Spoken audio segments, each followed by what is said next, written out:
to movers as a relation between their positions at different times. Movers can only be understood as movers in relation to motion so understood. But to understand motion and movers this way is not to reify them as entities and so to escape the dilemma of their identity or difference. Nagarjuna emphasizes this moral in the next verse, where we must read established as meaning established as existent entities. When neither in identity nor in difference can they be established. How can these two be established at all? The motion by means of which a mover is manifest cannot be the motion by means of which he moves. He does not exist before that motion. So what and where is the thing that moves? In this verse and in the next, Nagarjuna is simply emphasizing the interdependence of motion and the mover. In 2, he notes the absurdity of the supposition that the mover and the motion are known independently. If they could be, then the mover would have to have one motion in virtue of which he was a mover and a second independent motion in virtue of which he now moves. But since prior to being in motion, no mover exists, it cannot be that the mover exists as a mover independently of the motion. This then demands an answer to the question, what moves? In 2, Nagarjuna answers this in a very straightforward way, the mover, who is a mover in virtue of his motion, and that motion is a motion in virtue of being carried out by a mover, is what moves. Hence, the mover is dependent for his identity as a mover on the motion is dependent for its identity on the mover. Neither has an intrinsic identity, and both are empty of inherent existence. A mover does not carry out a different motion from that by means of which he is manifest as a mover. Moreover, in one mover, a twofold motion is unacceptable. A really existent mover doesn't move in any of the three ways. A non-existent mover doesn't move in any of the three ways. The three ways in question are past, present, and future. Something that is inherently a mover has been shown to be incapable of motion in any of these periods. This is simply a way of emphasizing the moral of the entire chapter. Movers cannot be thought of as being movers intrinsically. Moreover, non-existent movers that are not even conventionally movers certainly don't move. It must therefore be that neither do movers move intrinsically nor that there is no motion. There must be a sense in which motion and movers exist, but do not do so intrinsically. The final verse must hence be read with entity, nonentity, and existent as asserted in the ultimate sense. Neither an entity nor a nonentity moves in any of the three ways. So motion, mover, and root are non-existent. So far so good. But then is motion completely non-existent?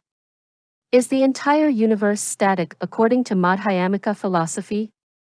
If we simply read this chapter in isolation, that conclusion might indeed seem warranted. It would be hard to distinguish emptiness from complete non-existence. We would be left with an illusory world of change and movement, behind which would lie a static ultimate reality. But such a reading would be problematic. For one thing, it would be absurd on its face. Things move and change. For another, it would contradict the doctrine of dependent origination and change that is the very basis of any Buddhist philosophical system, which Nagarjuna has already endorsed in the opening chapter. How, then, are we to read this discussion more positively? Answering this question is hermeneutically critical not only for an understanding of this chapter, but for a reading of the entire text, which if not read with care, can appear unrelentingly nihilistic. The positive account we are after emerges when we read this second chapter in the context of the first chapter. All phenomena, including motion, are dependently arisen and, hence, empty of inherent existence. The conclusion that motion is empty is simply the conclusion that it is conventional and dependent, like the putatively moving entities themselves.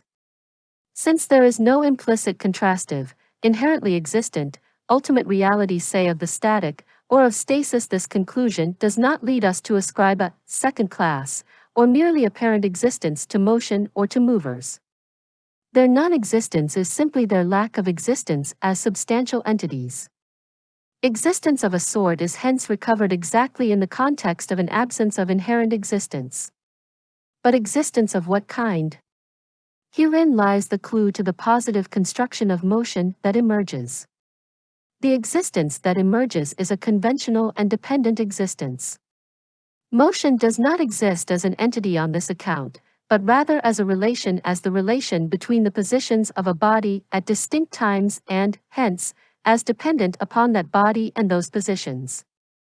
Moreover, it emerges as a conventional entity in the following critical sense, only to the extent that we make the decision to identify, as a single entity, things that differ from each other in position over time, but are in other respects quite similar and form causal chains of a particular sort, can we say that whatever is so identified moves.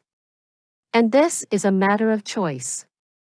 For we could decide to say that entities that differ in any respect are thereby distinct. If we did adopt that convention for individuation, an entity here now and one there then would ipso facto be distinct entities. And so no single entity could adopt different positions, or different properties, at different times, and so motion and change would be non-existent. It is this dependence of motion on the moved, of the status of things as moved on their motion, and of both on conventions of individuation that, on this account, constitutes their emptiness. But this simply constitutes their conventional existence, and provides an analysis of the means by which they so exist.